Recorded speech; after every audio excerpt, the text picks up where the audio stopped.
The ongoing feud between Republican Senator Rand Paul and Dr. Anthony Fauci was on full display. So Senator Paul used his allotted time to question Dr. Fauci about the origins of the virus and the role of the Wuhan, China virology lab. Dr. Fauci, do you still support funding of the NIH funding of the lab in Wuhan? Senator Paul, with all due respect, you are entirely and completely incorrect that the NIH has not ever and does not now fund gain-of-function research in the Wuhan Institute Do they fund of Virology. Dr. Barrick? We do not fund Do you fund Dr. Barrick's gain-of-function research? Dr. Barrett does not doing gain-of-function research, and if it is, it's according to the guidelines, and it is being conducted in North Carolina, not You don't think in inserting China. So They do you write still about it. support sending money to the Wuhan Virology Institute? We do not send money now to the Wuhan Do you Virology support Institute. sending money? We did, under your tutelage. We were sending it through EcoHealth. It was a sub-agency and a sub-grant. Do you support that the money from NIH that was going to the Wuhan Institute? Let me explain to you why that was done. The SARS-CoV-1 originated in bats in China. It would have been irresponsible of us if we did not investigate the bat viruses and the serology to see who might have been infected. Or perhaps it would be irresponsible to send it to the Chinese government that we may not be able to trust with this knowledge and with this incredibly dangerous viruses. Government scientists like yourself who favor gain-of-function research. I don't favor gain-of-function research in China. You are saying things that are not correct.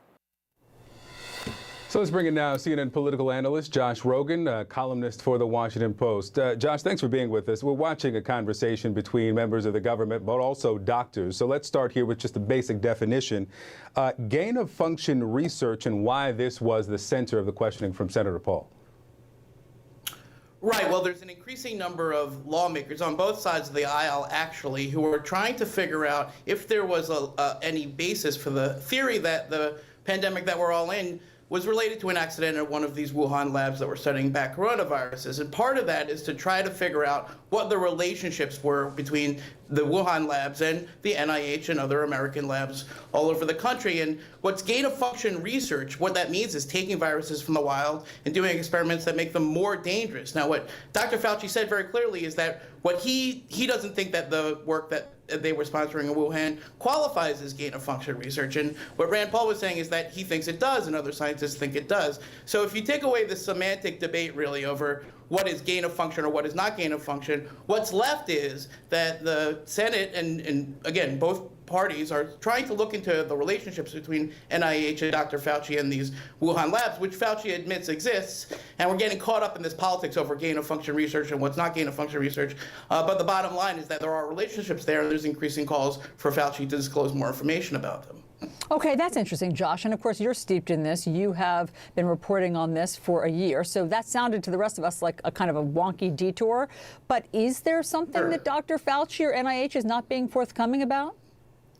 Well, yeah. Well, so that's the question. So, you know, what's been alleged is that the oversight of this research that Dr. Fauci did sponsor through the EcoHealth Alliance, as he admitted, did not go through the proper oversight channels. Okay, and that if it led to the pandemic that we're in, then Dr. Fauci and his team deserve some blame for supporting it. Now, whether or not you call that gain-of-function research, I think that's the question that these lawmakers are trying to get to. And I think on the one hand, it's a legitimate question, to be honest, Allison. On the other hand, I think they're also politicizing it. And that's really a tragedy because it's not a political question. You know, we need to find out how the pandemic started in order to prevent the next one. And if that means that we need to know more about the relationships between Fauci's NIAID and the NIH and these Wuhan labs, then so be it. It shouldn't really be about Fauci. It should be about getting to the truth. And yes, Dr. Fauci and Peter Daszak and the EcoHealth Alliance have been resisting these efforts, various efforts, but now those efforts are increasing, and it's getting a little ugly, which again is really bad because